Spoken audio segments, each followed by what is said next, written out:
This week's parasha, Noach, tells the story of destruction and renewal, of a world washed clean by the flood and of humanity given a second chance.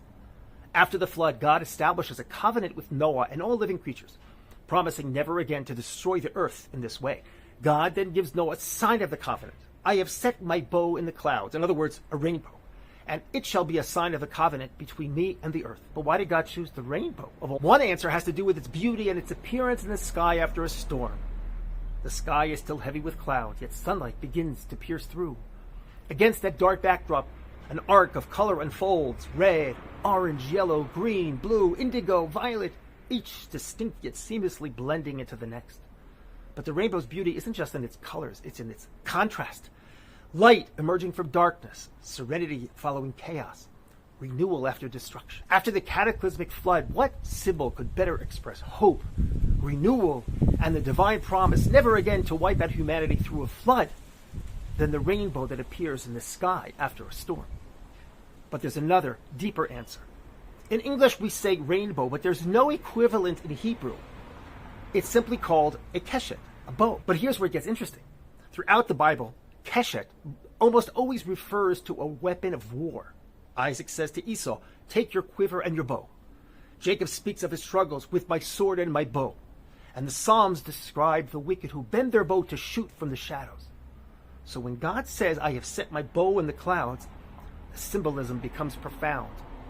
As I explained in my book, In the Beginnings, God takes what is associated with death and destruction and transforms it into a sign of peace and reconciliation. Furthermore, the bow, now turned upward, away from the earth, signifies that God has laid down his weapon. It's as though he's saying, I will not make war against humanity again. And just as God sought peace after destruction, so too must we. Our enemies may glorify war, but we, the people of Israel, sanctify peace.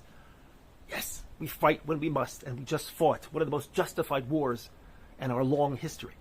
But our highest ideal is always shalom. Thus, it's no coincidence that so many of our prayers end with that word. The Birkat Kohanim, the priestly, ends with shalom. The Kaddish ends with a plea for shalom. Every week, we greet each other with Shabbat Shalom. Even the name of our eternal capital, Yerushalayim, Jerusalem, carries within it the word shalom. And one of God's very names, our sages teach, is shalom.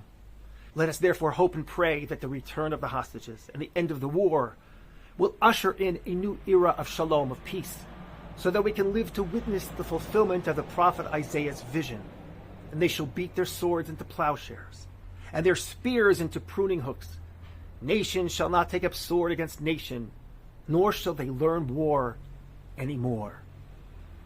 My book, In the Beginnings, is available on Amazon. Place your order now.